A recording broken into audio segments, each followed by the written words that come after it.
Hello, my name is Janice Rovin, and I'm an attorney in New York City. I've been an attorney for over 3 decades. During that time, I've been primarily a litigator. However, approximately a decade ago, I was thrust into my own personal custody battle, in which I have expanded my area of expertise to include matrimonial law and custody battles. In those 2 areas of law, it's very emotional. You have a family component as well as a financial component. They're both 2 critical areas that must be discussed. However, today we're going to be discussing the financial component of a divorce. The big issue that Serge and I are going to be discussing are the issue of divorce in the context of credit and the issue of credit in the context of divorce. Hi, my name is Serge Bevel. I'm a credit specialist. The name of my company is Vantage Point Credit. We help people maintain the highest level of consumer credit as well as business credit. We help people in a number of different situations, whether we're called in as a consultant to help a business prepare for future financing or expansion of a company, or whether we're helping consumers either to help them get mortgages or apply for student loans, or if they have compromised credit that they need to sort out and improve their credit standing so they can once again establish a good, clean credit profile in resolving their issues. From the viewpoint of divorce, unfortunately, credit and finances are not really discussed and really aren't entered until midway through the divorce process, especially the credit component. If couples were to sort out their credit and finances early enough, they could have a much better footing at the very end of their divorce. But unfortunately, that doesn't happen. And for many people, it may be even too late. So it's important that if you're going to go through the road of divorce, you address the issue of credit early on from day one so you can better understand what you'll be obligated to throughout the process. One question that everyone asks is, what does the court look at with respect to your finances? That's an interesting question with an interesting answer. The court looks at the equitable distribution of your assets. So what's an asset? Is love an asset? Well, maybe to you and I, love is an asset, but to the court, love is not an asset. What about caretaking? Would caretaking be considered an asset? Not really. So what does the court look at with respect to assets? The court would look at your checking account, your savings account. How do they decide who gets what? Generally, the court comes up with a solution, the equitable solution. What's next? Do you have a brokerage account? Do you have a 401k? How does the court decide what to do with that? That's pretty simple. When does it get a little more complicated? It gets a little more complicated when you have to divide a house. How do you divide a house in 2?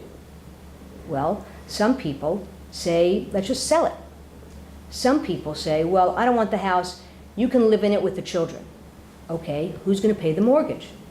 Some people say, well, try and refinance. Meanwhile, what happens? What happens to the person's credit if they can't refinance? Who's on the mortgage? Another big issue is credit card debt.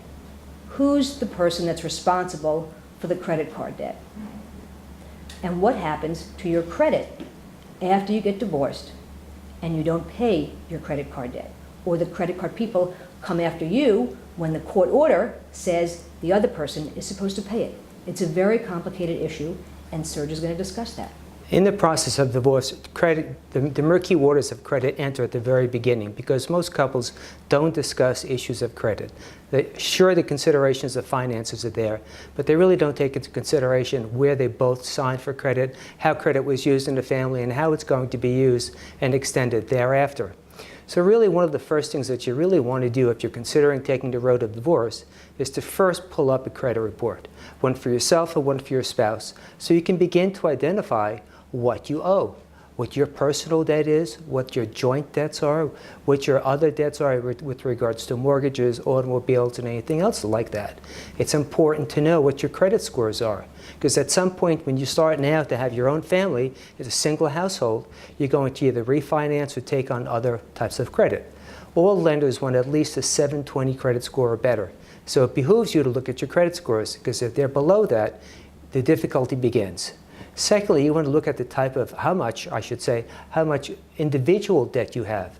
Because if you have a lot of individual debt, it's going to be much harder to pay it later on when you're now dealing with collective debt. As well as looking at the collective debt that you have now. If the joint debt is very high, can you afford to repay it now? Because later on it's going to be very, very difficult. Along with that, is your spouse an authorized user on your credit card? Because if they are, you're going to be responsible for that debt. They are not. How is your own debt? I mean, do you have a good credit standing? Do you have enough debt to deal with? Can you support yourself if you no longer have collective accounts? And also, do you have any derogatory credit? Have you bothered to look at it? Do you have 30-day lates or 60-day lates? Because at some point when you establish your own credit or going to go for a mortgage, if you don't have a good credit rating, it's going to be almost impossible to secure a mortgage or let alone getting an apartment approval. If you ignore your credit rating, it'll be virtually impossible to get any kind of future credit whatsoever.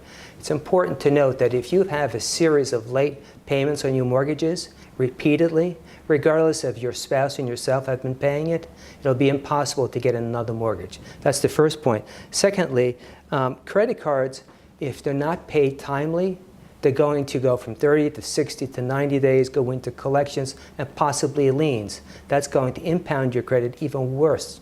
And then it'd be almost impossible to get other credit cards. And any joint debt that you have, if you're in a situation that your spouse and yourself are not in agreement of how it's going to be paid, it'll be virtually impossible to have to repay that. So it's really important to consider what debt you have going into this, how is it going to be repaid at an early stage, and what degree of credit do you really have that's impacting you, because at the end you want to be in a position where your credit is in a strong financial standing. It's very important to be thoughtful and to have a lot of forethought with respect to anything in your divorce proceedings. Before you sign anything, make sure that you have taken the credit component of the settlement into account. A divorce can take up to 1 year, if not longer, to resolve itself. So within that timeline, you really want to be mindful to set your goal to say, there's 3 things that I need to do. First of all, I want to establish my credit scores to be 720 or higher so I can qualify for any type of credit that I will need to maintain myself and need in the future. Secondly, I want to have little to no debt whatsoever, because running a new household, I can't start out carrying over other debt. It'll be 3 times as difficult to do this. And thirdly, I want to establish the highest lines of credit I possibly can. Because in an emergency, if I don't have lines of credit, I won't be able to sustain the household. Because again, everything is dependent upon one person, me. So as a general outline, what you want to do is pay down all of your debt down to 0. Your individual debt, get it down to 0. Still use your credit cards so they're active and used and you have a good credit history. Work on paying down all of the collective joint debt. It's very important because there's no guarantee that your spouse and you are going to collectively pay it on time.